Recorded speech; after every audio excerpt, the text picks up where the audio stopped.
Gracias por escuchar los podcasts de Radio Nacional. Acceda a todos los programas en rtv.es/a la carta.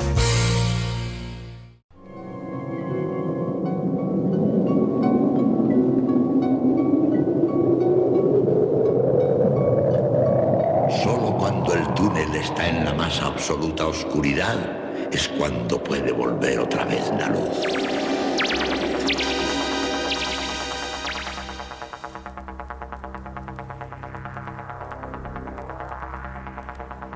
Estás entrando en el espacio en blanco. Una puerta a nuevas dimensiones de la existencia. Una nueva perspectiva sobre la realidad. Espacio en blanco.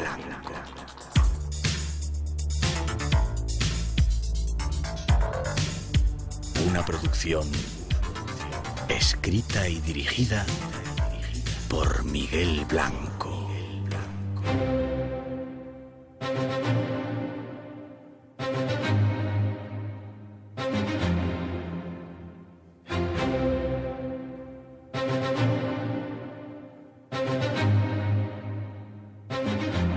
Hola, buenas madrugadas, aquí llegamos, iniciando una nueva temporada de Misterios, ya estamos listos para viajar hacia ellos.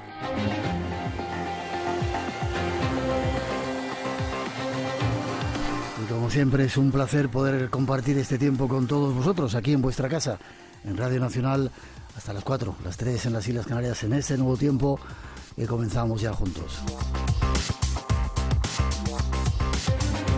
Y lo hacemos en directo desde el estudio 101 de la Casa de la Radio cuando son las 2:08, 1:08 en las Islas Canarias, con los saludos de todo el equipo. Es un honor para todos nosotros estar aquí de nuevo compartiendo este nuevo tiempo de Radio Mágica en la madrugada.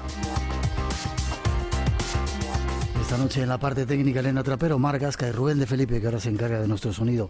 David Cuevas en la redacción, Rosa Rodríguez en la producción y locución, Natalia Sotillos en la coordinación y realización y Miguel Blanco que os habla. Como decimos, un honor para todos nosotros compartir este tiempo hasta las 4, las 3 en las Islas Canarias.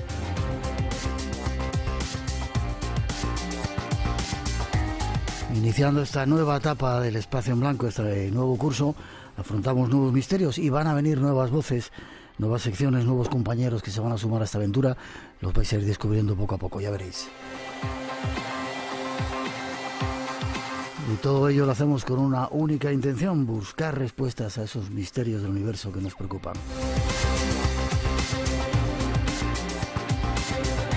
Los iréis conociendo poco a poco, lo que no cambia son nuestras redes sociales. El email espacioenblanco@rtv.es. El Face y Twitter es Blanco Radio, nos buscáis por ahí, ahí estamos. Y tenemos un número de WhatsApp, enseguida os lo decimos. Dar las gracias también a nuestro webmaster que ha venido desde Sevilla a celebrar su cumpleaños, Antonio Baena. Feliz cumpleaños, que tengamos muchos más juntos y que sigas controlando esa página web, ¿vale? Muchas gracias, ahí vamos.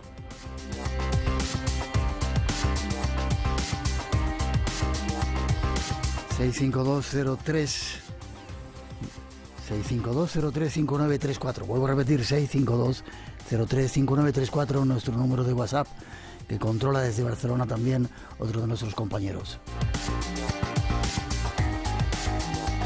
Ramón Álvarez lo hace desde allí.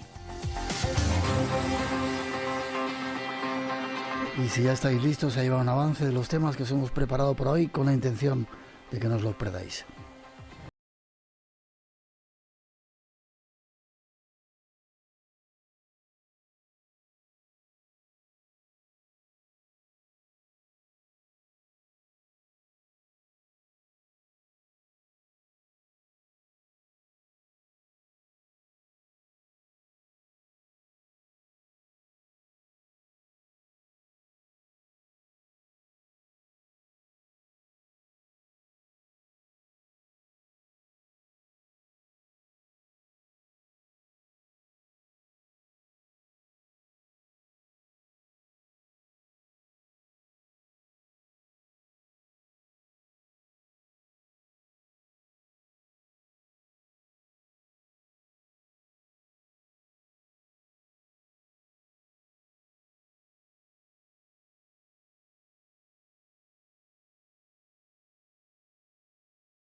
Viaje a la búsqueda de las tinajas sagradas. Será nuestro primer tema.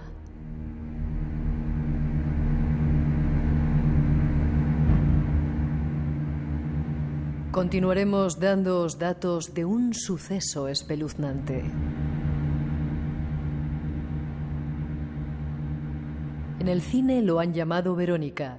Nosotros lo conocemos como el caso Vallecas. Y ya veréis cómo lo que os vamos a descubrir será impactante. Estas son parte de nuestras intenciones de hoy, una emisión completa llena de misterios por descubrir.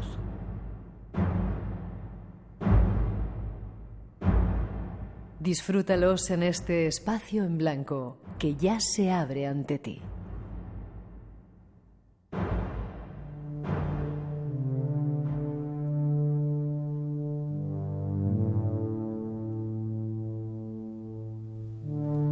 Y abriendo este espacio en blanco nos encontramos con nuestro primer invitado, don Jesús Callejo. ¿Cómo estamos, Jesús? ¿Qué tal, Miguel? Todo un honor estar aquí en este primer programa de la temporada. Para nosotros que estés en este primer programa de la temporada. Déjame que diga, se me había olvidado dar el teléfono 900-137-137, teléfono gratuito por si queréis intervenir, preguntar. Como siempre hay 5 premios esperando. 900-137-137. Director de un programa que se llama La Escóbula de la Brújula, licenciado en Derecho, escritor, viajero, escribes un montón de cosas, además de un montón de cosas diferentes, y sabes un montón de cosas de historia, pero no de la historia que nos han contado. Sí, pero si te das cuenta, casi todo tiene un denominador común. Parece que son muchos temas, pero todos están entroncados en conocer un poco nuestro pasado, nuestro origen, conocer un poco más de nosotros mismos. Por eso me interesa tanto las leyendas, las tradiciones, pero como la otra historia. Hay que conocer la historia oficial, pero también hay que conocer la historia oculta.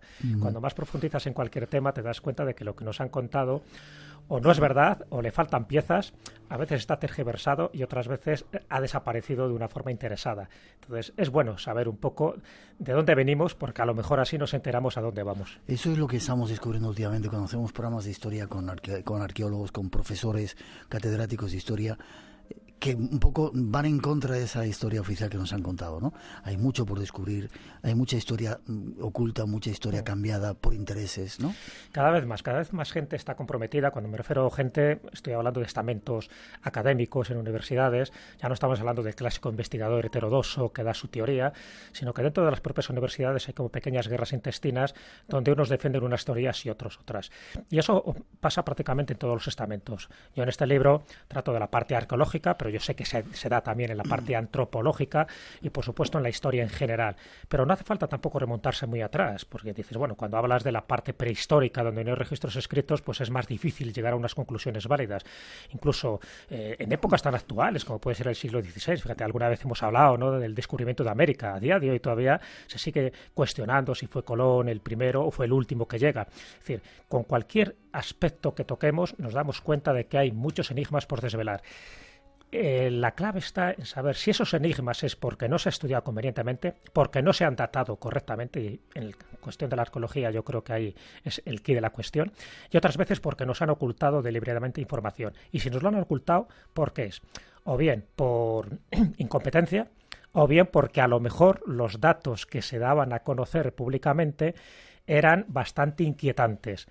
Y al ser inquietantes y posiblemente desestabilizaran los datos oficiales, a veces conviene mantenerlos ocultos. Y te pongo un ejemplo, Miguel. Eso se da en los museos. Cuando tú vas a un museo de ciencias naturales o de arqueología o de historia, verás que hay determinadas piezas que o no están visibles, están en el sótano, o las que están visibles aparecen como figura votiva o te vienen un nombre muy genérico porque no saben muy bien qué es. O las cambian de sitio, como pasa o las cambian de en sitio. el Museo del Cairo. En el Cairo hay unas cuantas que son bastante inquietantes.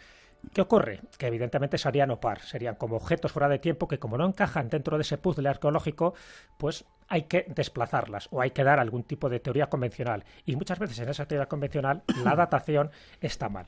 Y ese es el problema que yo me he encontrado, por ejemplo, cuando he estado un poco indagando en todos estos lugares arqueológicos que menciono en mi libro, que luego las dataciones arqueológicas no son correctas. Y si no son correctas, y no lo digo yo, sino que lo dicen especialistas, todas las conclusiones que va sacando también son incorrectas. Entonces es muy importante empezar la casa por los cimientos, porque a partir de ahí nos empezaremos a dar cuenta que las civilizaciones desconocidas no son de antes de ayer, sino que a lo mejor nos tenemos que ir a unas fechas bastante escalofriantes. Quizá vamos a hablar de ello.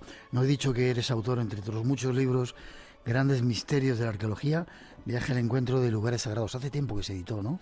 No, fue en la Feria del Libro, salió. Ya sabes que la Feria del Libro es un momento clave. Mayo. En mayo, exactamente. Siempre la Feria del Libro en Madrid es a finales de mayo y primeros de junio.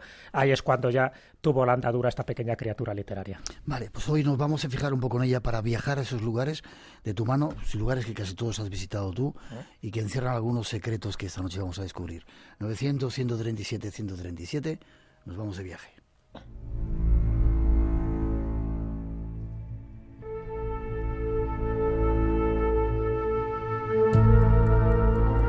Vayamos un poco atrás en la historia, justo hasta hace 12.000 años, a la búsqueda de antiguas civilizaciones. Los estudios e investigaciones realizadas con las más avanzadas tecnologías y los nuevos descubrimientos en cuanto a los pocos restos que quedan de esas antiguas civilizaciones parecen dejar cada día más claro que algo no encaja en la historia de la humanidad tal y como la conocemos. ¿Qué pasó hace 12.000 años?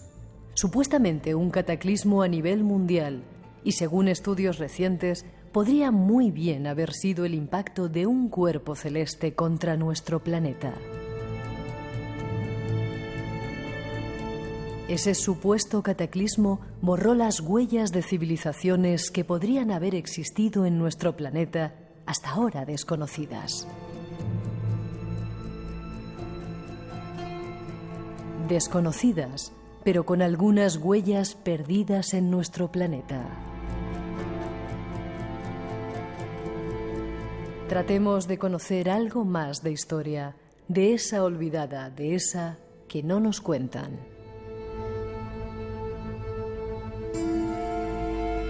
Pues vamos a verlo, Jesús. Es curioso porque parece que hay como una especie de pantalla o de muralla hace 10.000 años, antes de Cristo, como si hubiera ocurrido algo y ha borrado un montón de restos. ¿Qué pasó ahí?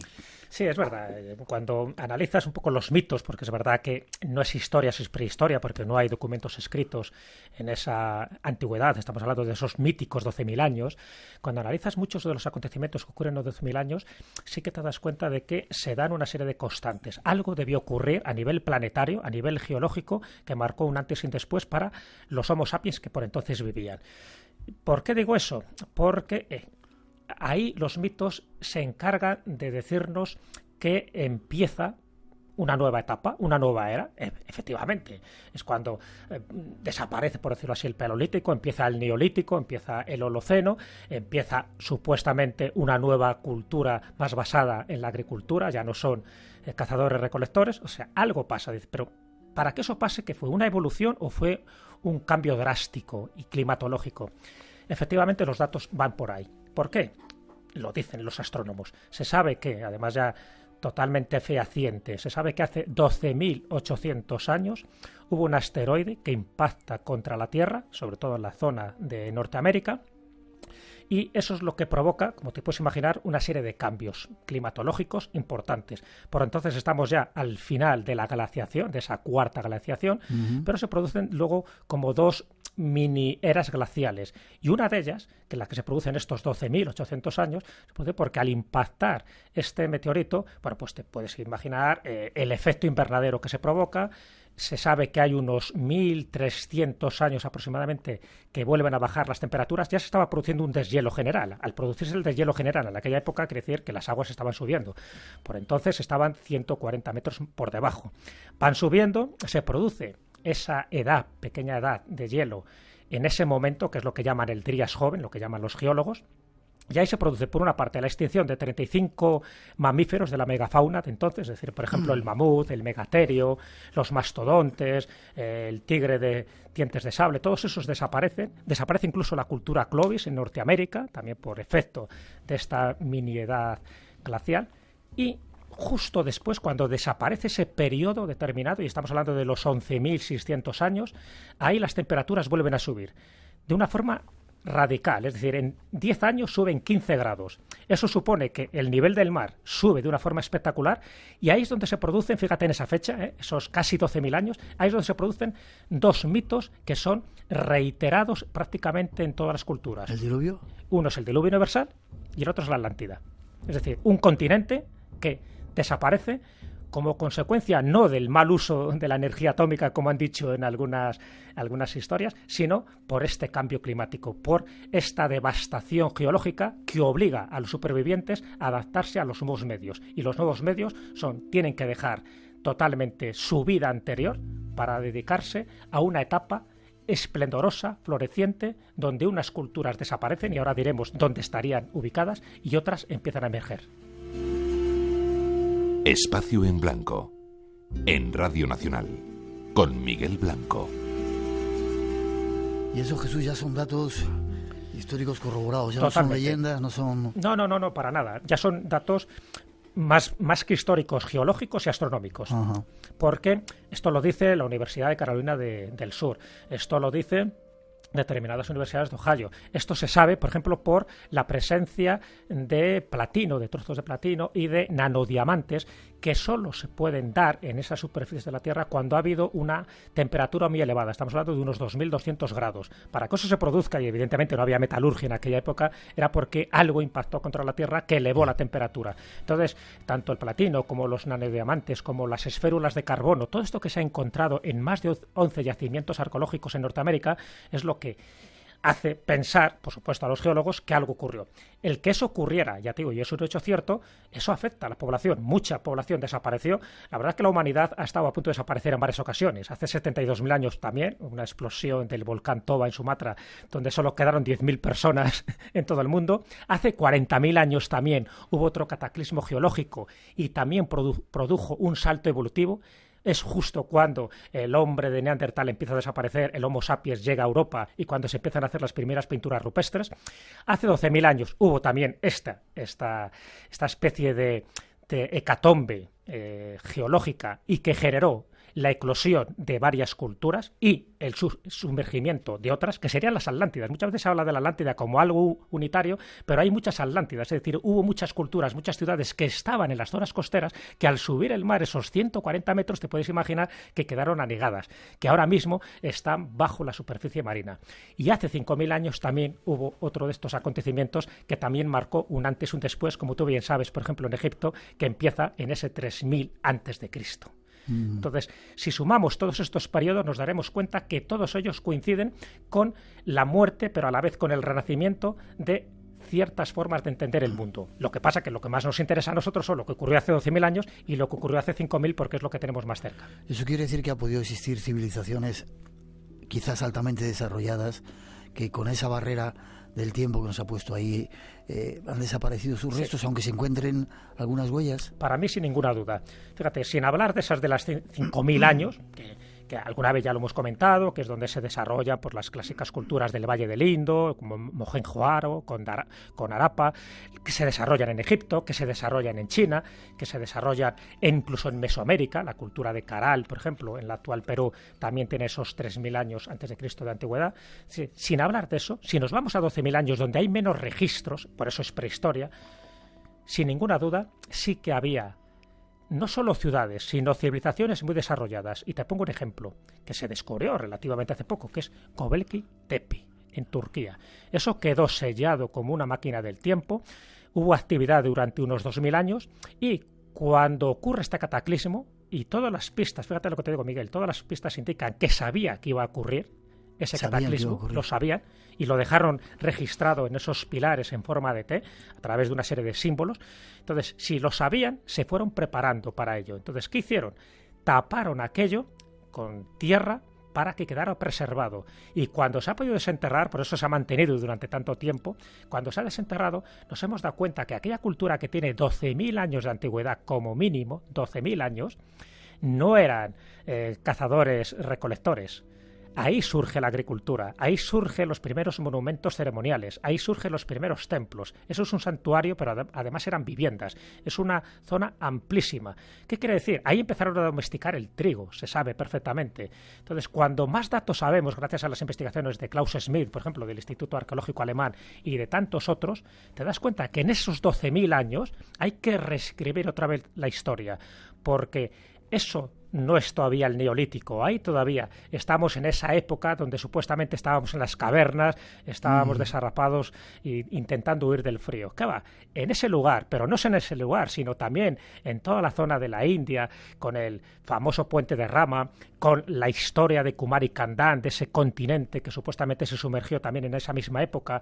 En Indonesia se han encontrado ciudades también con esta misma antigüedad de 12.000 años. Las teorías de Arthur Ponansky, por ejemplo, cuando habla de Tiahuanaco, que la remonta a 17.000 años, porque en la zona esa, en el lago Titicaca, y tú lo sabes bien, se han encontrado conchas marinas. ¿Qué pintan conchas marinas en el lago Titicaca, que además es un lago que está casi a 4.000 metros de altura, y que ese lago además es de agua salada? O sea, la única explicación es que en algún momento eso estuvo anegado por el mar, y entonces te tienes que retrotraer a esos 12.000 años. Sí, si vamos sumando distintos elementos, ya no estamos hablando de especulaciones, no estamos hablando de teorías, que es lo que yo intento reflejar en mi libro.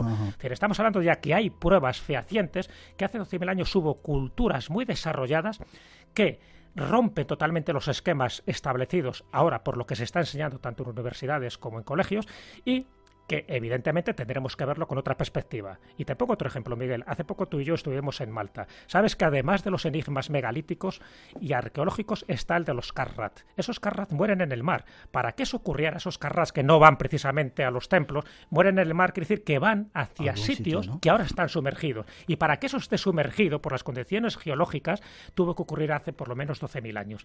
Entonces, vete sumando piezas y piezas y piezas, y cómo todavía nos puede decir que hace 12.000 años no había una cultura desarrollada. Me da igual que la llames Lemuria, que la llames Atlántida, que la llames Kumari Kandán, me da igual, pero había culturas, pueblos y civilizaciones muy desarrolladas tecnológicamente, arquitectónicamente y con un conocimiento astronómico y religioso muy potente.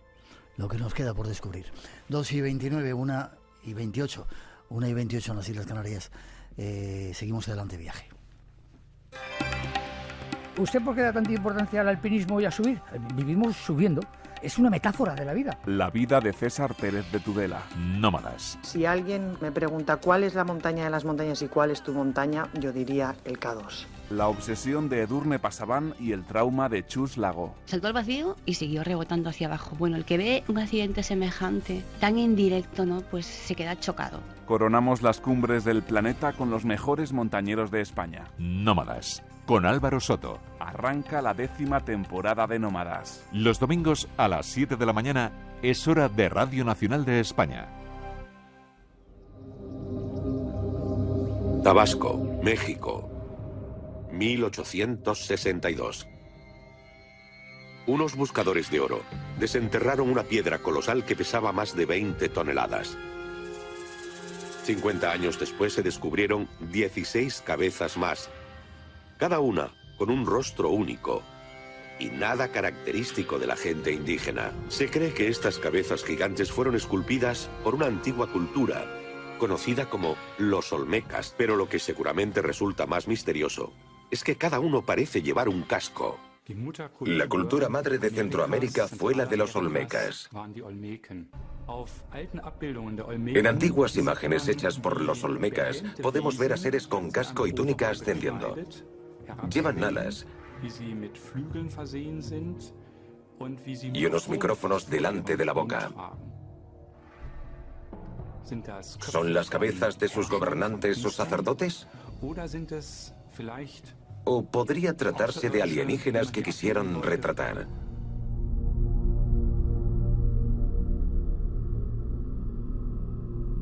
Los Olmecas, el pueblo de la selva, un misterio aún sin resolver. El origen de los Olmecas y sus obras gigantescas sigue representando un enigma colosal. ¿De dónde provienen? ¿Cómo fue su cultura? ¿Quiénes eran?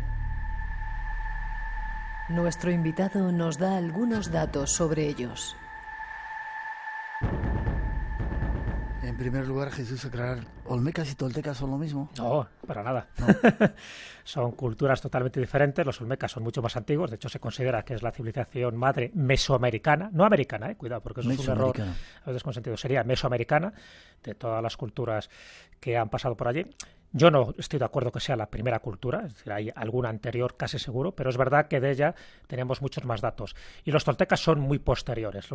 Para que te hagas una idea, los olmecas estaríamos hablando de 1800 a.C., los toltecas estaríamos hablando del 600 después de Cristo. Son los que están en Tula, los famosos atlantes de Tula, los que llegan a Chichén Itzá antes de que lleguen los mayas, etcétera, etcétera. O sea, que estamos hablando de algo muy reciente comparado con los olmecas de los que vamos a hablar ahora y que por lo tanto tienen muchos más misterios. Ojo, los toltecas también, porque los atlantes de Tula se sabe que esas 4, ¿no?, esculturas antropomórficas llevan como una especie de herramientas o de armas en sus costados que ha generado mucha especulación, pero a nivel cronológico son muy recientes. Vale, pues hablemos de los olmecas. ¿Surgen dónde? ¿En Tabasco? Sí, estábamos hablando, efectivamente, lo que sería ahora México. Nuestro recuerdo para la gente que ha sufrido ese terrible terremoto en Chiapas y en Oaxaca y lugares que conocemos y gente que tenemos por ahí y que nos están escuchando. Saludos, todo lo mejor para vosotros. Sí, además un terremoto muy duro, ¿no? Uno de los mayores de los últimos 100 años. Pues aquí estaría entre el estado de Veracruz, el estado de Tabasco, estamos hablando de ciertas localidades donde aparecen esas 17 monumentales esculturas o cabezas olmecas, ¿no? Una sería en Las Ventas, por ejemplo, otra sería en Tres Zapotes y la otra sería en la localidad de San Lorenzo. Sería un poco en esos 3 lugares que estamos hablando y esos 2 estados que te acabo de comentar. Bueno, una vez ubicado esta zona, ¿no?, de los olmecas, es muy interesante porque los olmecas es el nombre, por ejemplo, que le dan los aztecas posteriormente. O sea, no se sabe muy bien cómo se denominaban ellos mismos. Los olmecas sería un poco como el pueblo del caucho, quiere decir que la zona que ellos estaban, había mucho ese árbol del caucho y ellos lo trabajaban, el árbol del caucho. Y aquí entra uno de los grandes enigmas de los olmecas que mucha gente no se da cuenta. Las primeras canchas de juego de pelota son olmecas. Evidentemente no son mayas. Que son, no son mayas. Pero no, hombre, los mayas también las utilizaron, pero los mayas son posteriores. Claro, estamos hablando a nivel cronológico. Si la primera cultura mesoamericana, vamos a aceptarlo así, son los olmecas, evidentemente ellos son los primeros y se han encontrado canchas de juego. Pero ya no es porque sean los primeros en eso, y también los primeros, por ejemplo, en utilizar el cero antes que los mayas, o que fueran los primeros, por ejemplo, en la primer texto con los glifos, ¿no?, que se encontraron una piedra con esa primera escritura y por lo tanto sería la primera escritura mesoamericana.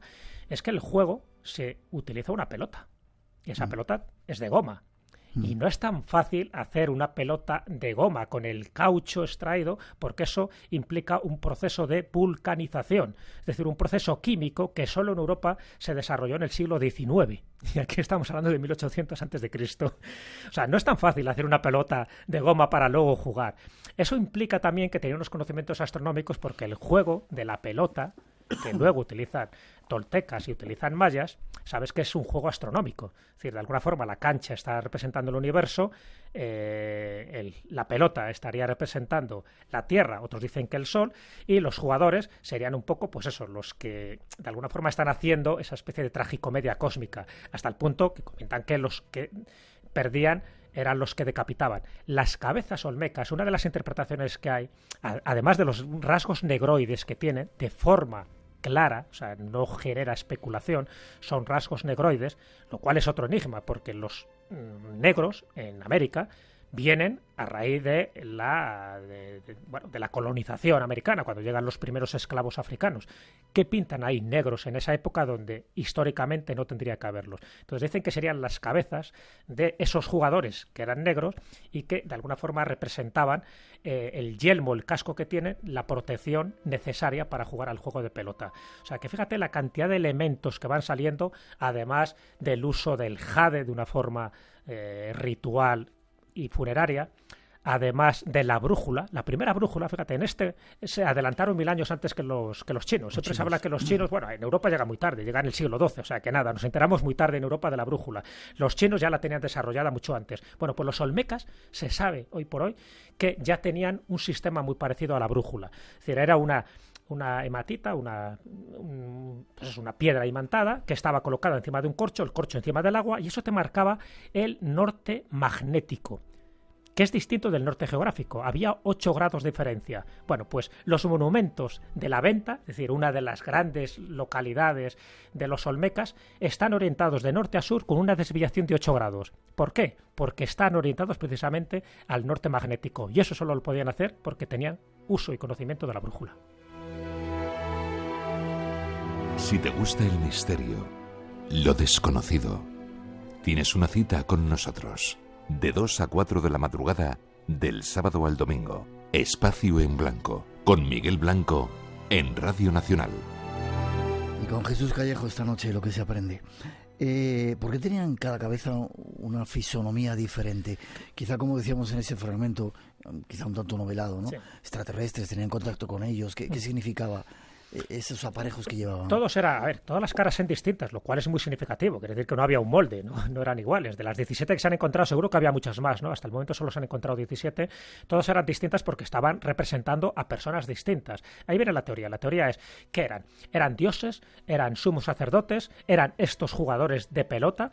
¿Eran chamanes? ¿Eran jefes tribales? ¿Qué eran? No lo sabemos. El hecho es que esos rasgos negroides indican que hubo una presencia, vamos a llamarlo africana, entre comillas, ¿no? Porque no lo sabemos, una presencia que tuvo una parte muy dominante y muy influyente en aquel momento. A ver, las teorías de Zecharia Sitchin, que conoces bien y además muy polémico, el que descifra o reinterpreta las tablillas sumerias, él también interpreta los glifos olmecas, toltecas, mayas, y él escribe un libro que se llama Los Reinos Perdidos, donde da su interpretación. Él considera que, bueno, él habla de los Anunnaki, por lo tal, ahí sí que mete la presencia extraterrestre, pero no quiero ir por ahí porque me parece demasiado fantástico. Pero él dice que estos Anunnakis traen a personas tanto de África como del Sumer, porque una de las esculturas, mejor dicho, una de las grandes losas de unos 4 metros de altura, aparecen 2 seres humanos con rasgos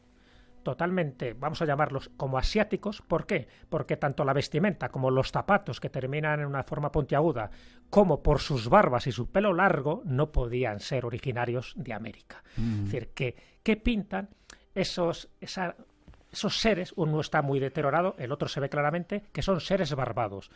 El que haya seres barbados en la cultura olmeca quiere decir que tendrían que proceder de otras latitudes, porque ellos eran barbilampillos.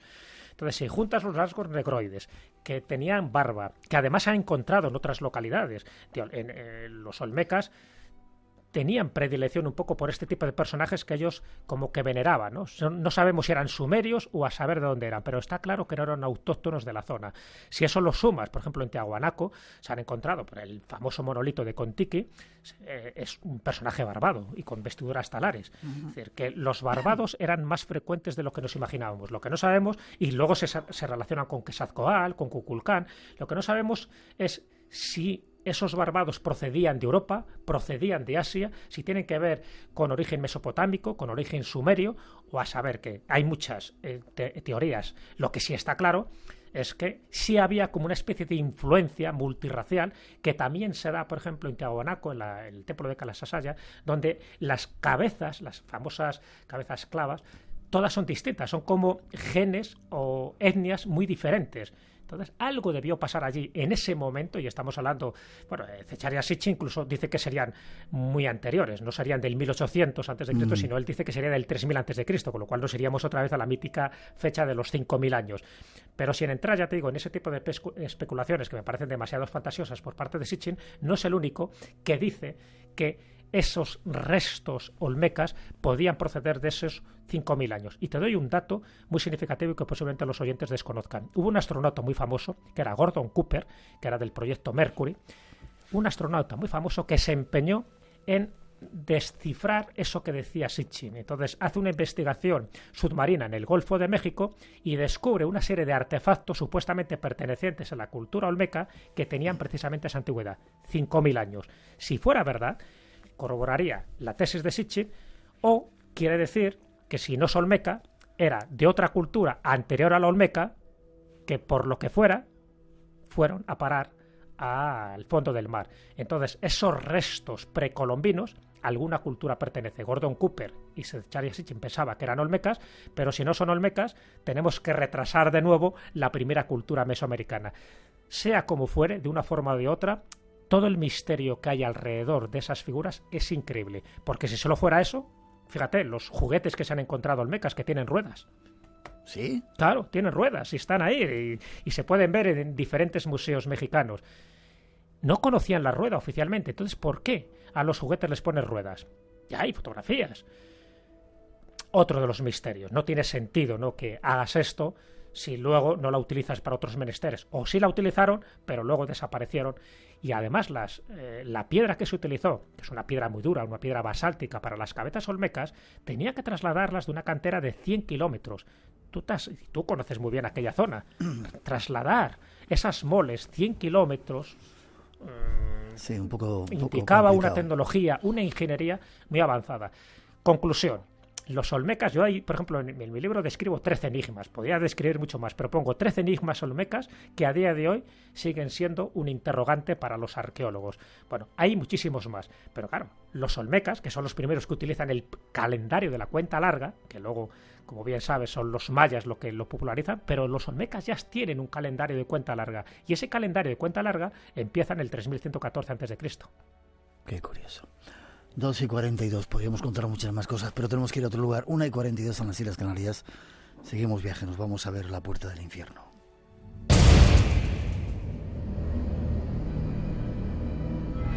Esta noche, en Espacio en Blanco. Puertas cerradas que se abrían súbitamente.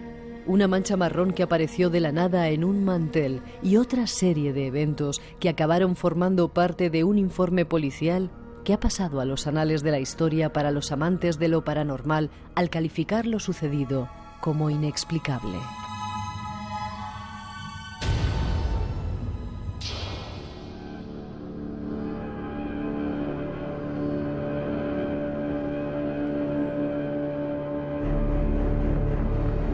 Sigamos viaje. Vayamos ahora a la búsqueda de la puerta del infierno. Para los antiguos griegos y romanos, el infierno era un lugar físico que se encontraba comunicado con el mundo de los vivos y al que, por tanto, se podía acceder a través de una puerta que situaban cerca de la ciudad turca de Hierápolis. Durante años, encontrar la entrada al inframundo ha sido el objetivo de muchos arqueólogos. Hoy parece que ya se ha encontrado. En la antigua ciudad de Pamukkale, Turquía, un equipo de arqueólogos dirigidos por Francesco D'Andria, profesor de arqueología clásica en la Universidad de Salento en Lecce, Italia, indican que encontraron dicha puerta o entrada al inframundo. Según D'Andria, el sitio era un lugar idóneo para los ritos de iniciación, ya que los peregrinos tomaban en primer lugar el agua en las piscinas, luego dormían cerca de las cuevas y gracias a una dosis adecuada de esos gases recibían durante el sueño alucinaciones que luego convertían en una experiencia casi de ultratumba. Desde Cicerón se ha mencionado la puerta del infierno situada en el antiguo emplazamiento de Turquía, pero hasta ahora nadie la había podido encontrar. Vayamos a la búsqueda de esa extraña puerta. Turquía, Pamukkale, un lugar increíble, y ahí está la puerta del infierno. Ahí estaría una de las 12 puertas del infierno. Hay más de una. Que dicen que hay repartidas por el mundo. Muchas míticas, hay incluso una que dice que está en el Escorial, acuérdate. Déjame que dé el teléfono, 900-137-137, por si queréis intervenir en el programa. ¿Otra bueno, en el Escorial decías? Sí, nos vamos directamente un poco a la que nos interesa, ¿no? Que es esta de Turquía, pero bueno, que sepas que hay muchos lugares donde hablan de que entras al inframundo, que entras al infierno. En este caso estaríamos hablando de un plutonium. Es importante reflejar esta palabra porque plutonium se consideraban, y eso lo dice Estrabón, los lugares donde habitaba o daba paso a los reinos de Plutón. Plutón es el nombre romano del dios Hades, que es el dios griego, es decir, el dios del inframundo. En este caso es muy similar, por ejemplo, al lago Averno, en Nápoles, que es donde está el antro de la Sibila de Cumas. Y es muy parecido también, en parte, a Delfos, en Grecia. ¿Por qué? Porque en esos tres sitios hay una serie de gases sulfurosos, un dióxido de carbono, que si tú te acercas allí, pues puedes palmarla, como le pasaba a los pájaros que sobrevolaban, por ejemplo, el lago Averno y los que iban ahí. Entonces, se utilizaba esos efectos tóxicos para entrar en trance. Claro, no podía entrar cualquiera. Estamos hablando de Hierápolis. Luego se ha convertido ya en la turística Pamukkale, que está al lado, ¿no? En Hierápolis se puede ver los 3 cementerios, impresionante además, porque quedan todavía esas tumbas, ¿no?, de la época helénica.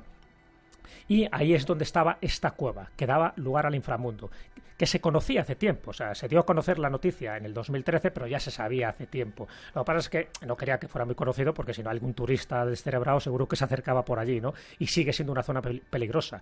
De hecho, es lo que genera también esas formaciones calcáreas, ese castillo de algodón, que es como se llama Pamukkale, ¿no? Que es un lugar precioso para estar allí, con aguas termales. Bueno, pues esas aguas sulfurosas emanan de ese lugar, de esa cueva. Entonces, para acercarte allí tenías que ir muy protegido. Solo podían acercarse una serie de personas que estaban preparadas para el evento, que eran los eunucos, una especie de sumos sacerdotes que eran eunucos dedicados a la diosa Cibeles. Ellos contenían la respiración, tenían una serie de ejercicios especiales, entraban y al entrar también entraban en trance.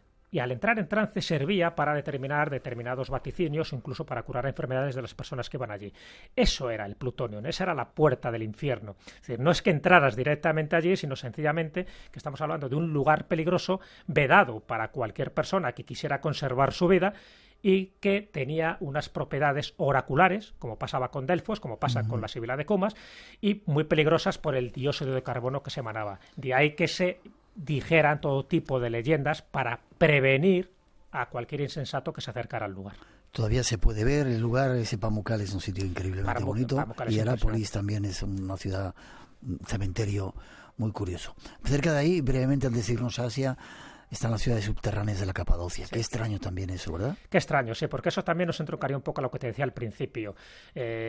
Hubo una época, el problema de las ciudades de Capadocia, de las ciudades subterráneas, hay 200, solo se pueden ver unas 30 y tantas, pero hay 200. O sea, que se haga esa labor de ingeniería tan monumental, tan ciclópea, en una época que no se sabe muy bien, es decir, hay una teoría falsa que dice que lo hicieron los primeros cristianos que iban allí, eso es mentira, ellos las heredan, son anteriores al Imperio Romano, son incluso anteriores a la época de los hititas, y a lo mejor nos tendríamos que ir a esos 12.000 años. ¿Para qué haces esto? No para huir del enemigo, no tiene sentido. Tú construyes 200 ciudades subterráneas para huir del enemigo, cuando te puede precisamente gasear ahí o quemarte, no, lo haces para huir de algo y huyes del cambio climático. Es decir, en esa época emblemática es muy importante, cuando tú sabes que la Tierra puede estar anegada, hay una forma de protegerte, y es ir bajo el agua, bien porque va a bajar la temperatura, entonces sabes que bajo la Tierra hay una temperatura constante, igual que pasa con las cuevas, de unos 12, 14 grados, o bien para protegerte de algún cambio climático brusco.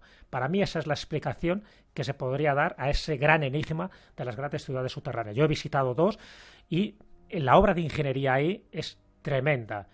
Cuanto más atrás te vas en el tiempo, mucho más enigmático es, porque supuestamente no teníamos las herramientas necesarias para hacer distintos pisos, canales de comunicación, canales de ventilación, y para generar toda una especie de obras de ingeniería donde unas ciudades estaban comunicadas con otras. Eso es muy importante saberlo. De Erinkuyu, los oyentes que quieran investigar un poco más, que tecleen de Erinkuyu, que vean un poco el esquema de Erinkuyu, de 11 pisos ni más ni menos que había, solo se pueden visitar 4, y que al final, eso lo ha dicho un arqueólogo turco, es muy importante este dato, dice que si sumáramos la población que supuestamente cabría en esas 200 ciudades, nos iríamos a más de 1 millón de personas. ¿Para qué haces ciudades para 1 millón de personas cuando en aquella época, vamos a remontarnos por ejemplo hace 2 o 3 mil años, solo podría haber más de 15.000 o 20.000 personas? ¿Para qué haces tantas ciudades? Es decir, porque ahí habría posiblemente una masificación, una inmigración de personas que estaban huyendo de algo. ¿De qué?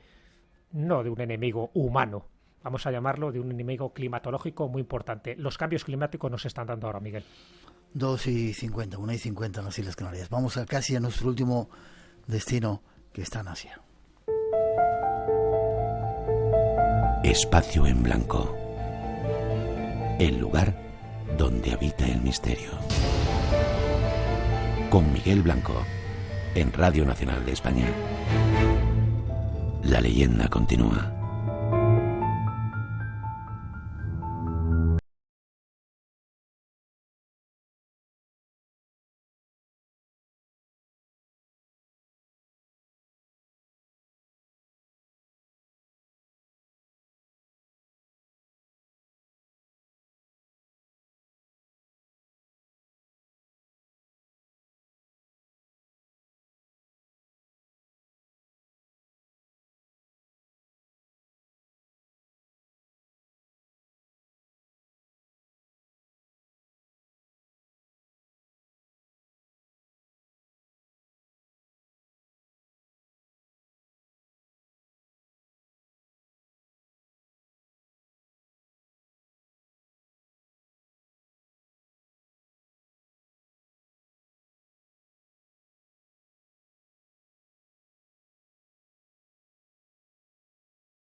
es el sitio al que vamos ahora. Yo no había oído nunca hablar de estas tinajas.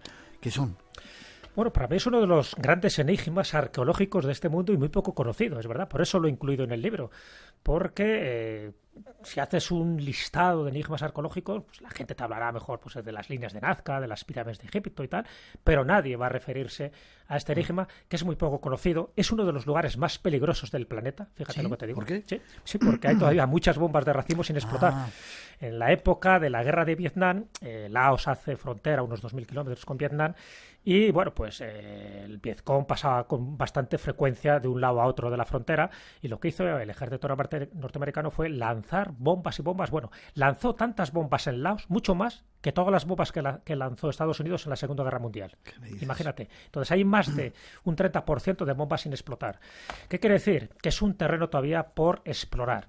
Se sabe que hay unas 3.000 tinajas que se han localizado, 3.000 tinajas, de distintas alturas, es decir, pero hay una altura media de entre 2 y 3 metros de altura, o sea, monumentales, gigantescas, algunas de granito, es decir, un tallado perfecto, muy pulimentado, con un tipo de herramientas que no se conocen bien, de una cultura que desconocemos también el nombre, no sabemos quién las hizo, ni para qué. Hay distintas teorías. Evidentemente, una teoría lo relaciona con los gigantes. Ya sabes que cuando algo no se puede explicar, aparecen los gigantes por medio. Otras dicen que sería para recoger el agua de la lluvia de los monzones, lo cual hacer esa obra ciclópea para esto parece un poco extraño. Otra teoría dice que podrían ser urnas funerarias, porque en algunas de esas tinajas se han encontrado restos de huesos calcinados. Podría ser. Otros dicen que sería para la bebida típica de la zona, que se llama lao lao, es una especie de bebida fermentada de maíz. Podría ser. No sé, a día de hoy no se sabe. Entonces, todos son especulaciones de quién las pudo hacer. Se datan más o menos del 500 a.C. Pueden ser mucho más antiguas porque al ser piedra no hay forma de datarlas. Solo es por los restos orgánicos. Claro, el que aparezcan huesecitos o cremaciones en el interior no quiere decir que sean de la misma época de las tinajas. Quiere decir que a lo mejor alguien, una cultura posterior, las aprovechó como diciendo, bueno, ya que tenemos estos depósitos, hasta más de 3.000, fíjate, 3.000 diseminados. El problema es que ahora mismo muchas se han cambiado de lugar, entonces sería bueno saber qué ubicación, igual que pasaba con las esferas de Costa Rica, saber qué ubicación tenían originalmente. Igual era un mapa de aquí en la Tierra. Claro, exactamente. Un mapa estelar.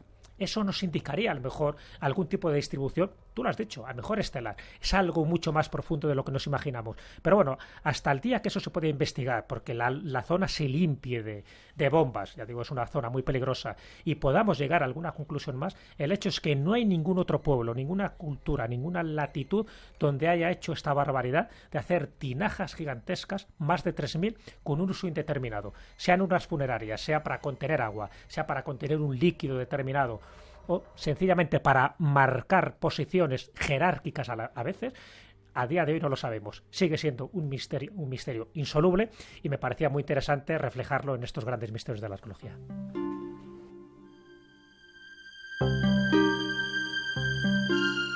¿Cuánto se aprende contigo, Jesús? Estaríamos un montón de tiempo, pero nos espera Verónica, que ya verás qué historia tan tremenda. 30 segundos. El lugar que tú elegirías para meterte a tratar de descubrir lo que más te llame la atención, arqueológicamente hablando, ¿cuál sería? Y eso, como están algunos curiosos. Sí, por eso te digo, que mira que los hay raros y extraños, ¿no? Hombre, no lo sé. A ver, si tuviéramos que elegir eso como un lugar arqueológico, me imagino que me preguntas, yo me iría, por ejemplo, a Teotihuacán. Sabes que se están descubriendo muchas cavidades extrañas. Ajá. Está por descubrirse todavía los reyes de esa cultura, y me parece que como todavía no se ha descubierto, me gustaría ser uno de los testigos cuando eso se dé a conocer públicamente, y sé que se están haciendo investigaciones in situ ahora mismo. Cuando eso se dé a conocer, me gustaría estar presente, porque creo que puede ser uno de los grandes hallazgos, igual que cuando por fin se decida descubrir y excavar el mausoleo de Qin Shi Huangdi, el famoso emperador amarillo. Tengo amigos que están haciéndolo en México, igual nos damos una vuelta por ahí. Apúntame. Forma de contacto, Jesús, contigo. Pues a través de nuestra página de La Escóbula de la Brújula. Tengo 2 páginas de Facebook. Si tecleas Jesús Callejo, pues ahí me localizan, y contesto todos los correos, y si me piden amistad, pues encantado de admitirles en mi grupo. Ha sido un placer que hayas estado en este arranque de temporada, en este primer programa de la temporada. Espero tenerte muchas veces más, que La Escóbula de la Brújula siga adelante también, y que sigamos haciendo viajes. Por lo pronto nos vemos dentro de poquito. Hoy vamos a dar la noticia en Belme de la Moraleda. Ahí estaremos, sí, un gran acontecimiento. Gracias, fuerte abrazo, te deseo lo mejor. Gracias a ti, Miguel.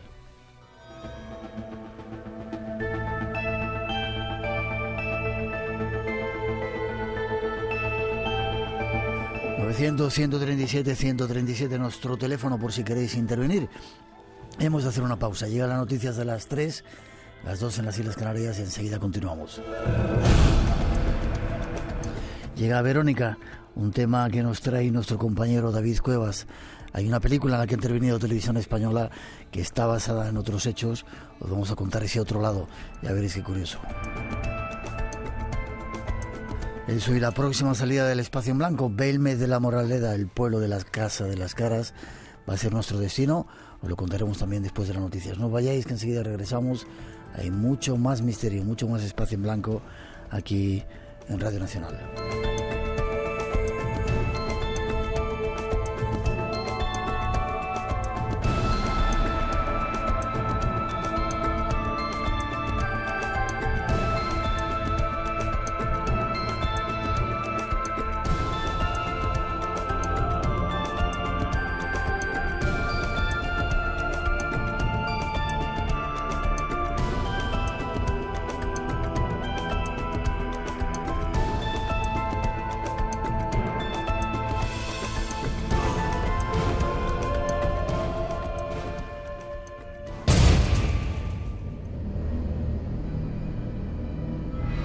Esta noche, en Espacio en Blanco. Puertas cerradas que se abrían súbitamente. Una mancha marrón que apareció de la nada en un mantel y otra serie de eventos que acabaron formando parte de un informe policial que ha pasado a los anales de la historia para los amantes.